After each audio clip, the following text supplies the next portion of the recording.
Hi, this is Kendra from Pencil and Pigment, and today is Tuesday, which means I am doing art around the world, and it is the month of July, which means I'm doing Antarctica. And for today, I wanted to talk about another Art in Residence awardee, and her name is Lily Simonson, and she is an artist and a painter. And we are going to, this is her personal webpage. I will link all the information, her webpage, her social media, her networking sites, everything if you want to connect with her in the description box below. We are just going to look at these. These are huge oil paintings, very huge. Some of them 60 by 80 inches. They're massive. And she received a Bachelor of Arts from UC Berkeley in 2005. And a Master's in Fine Art in Painting and Drawing from UCLA, so UC Los Angeles. And in 2012-2013, she was awarded the National Science Foundation Office of Polar Programs Earth Sciences Division Grant. And from there, she was able to spend 3 months in the Antarctic. As you can see, she really loves crabs, mollusks, crustaceans. So she packed sketchbooks, charcoal, 100 square feet of canvas, and 25 gallons of oil paint. Now, the Arctic Artists and Writers Program sends only 1 to 2 participants a year. And it's not really for documentary purposes, but to sort of translate the work of scientists to a broader audience. So this is a very important job. I think a lot of times when people look at the different sciences and the different fields of science, it can feel removed, sort of out of reach or out of interest. And art can be a great bridge that can gap and invite people to come back to this, to discover, to ask questions, to get enthused and excited about some of this stuff, and learn about all these different places from a different perspective. And I just think that's absolutely wonderful. So this helps increase visibility and people's appreciation for this unique area of the world.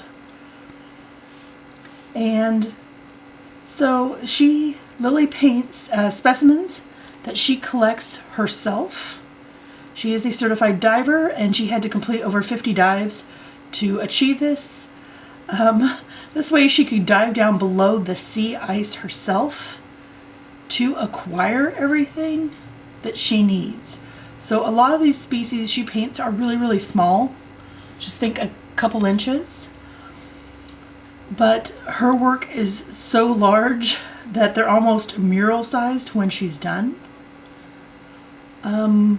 So when she did this, she had access to a studio on the U.S. Research Station, and she kept a cooler so she could sort of take some of the creatures back with her to her workspace. Here is another set of paintings she's done. And when painting outside, she said she could only paint for 20 minutes at a time. Because her paint would begin to freeze. And a lot of times the wind would sweep the color off her palette right after she sort of piled it on.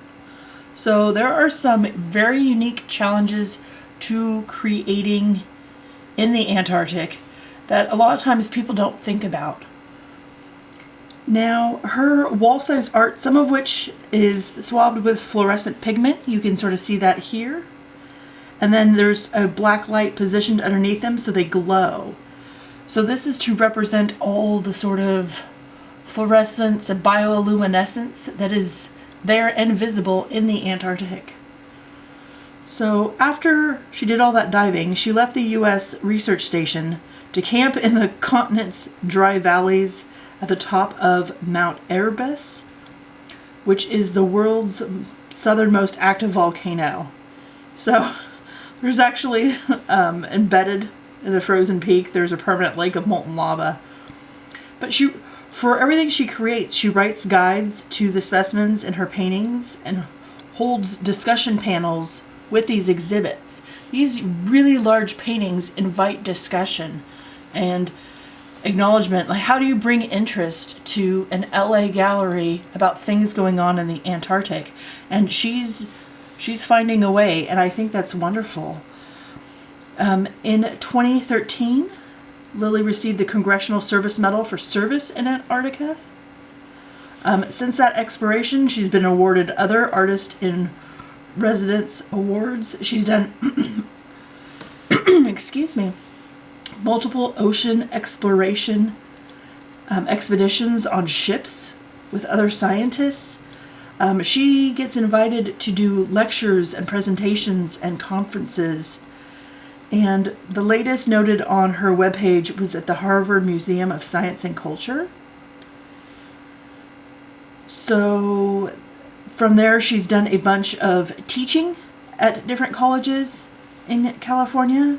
She's had a dozen publications about her art, her work, her experience in doing this, and working in the Antarctic and the deep sea. She does both.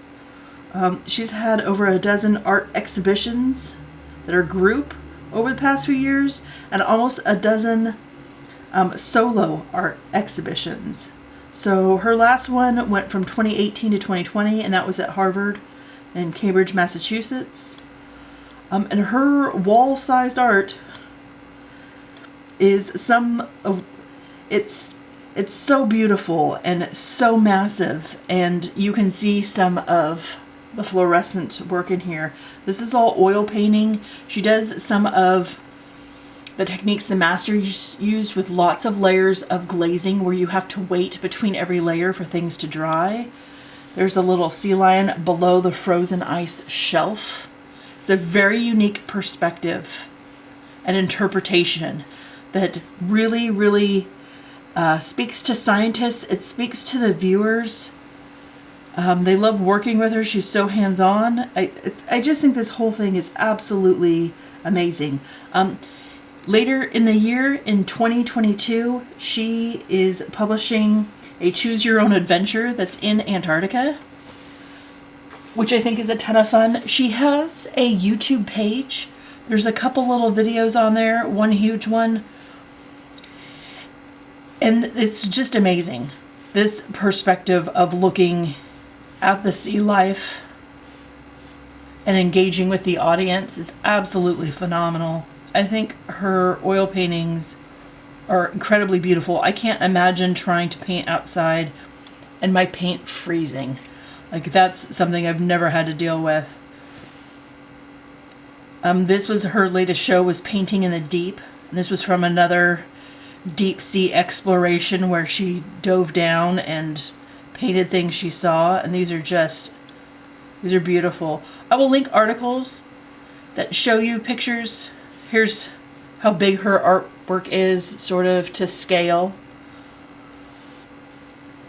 Here she is in front of one of her paintings. I think this is wonderful. I'll link everything. I hope you enjoyed this video. I hope you have an absolutely wonderful day, and I will talk to you tomorrow. Bye.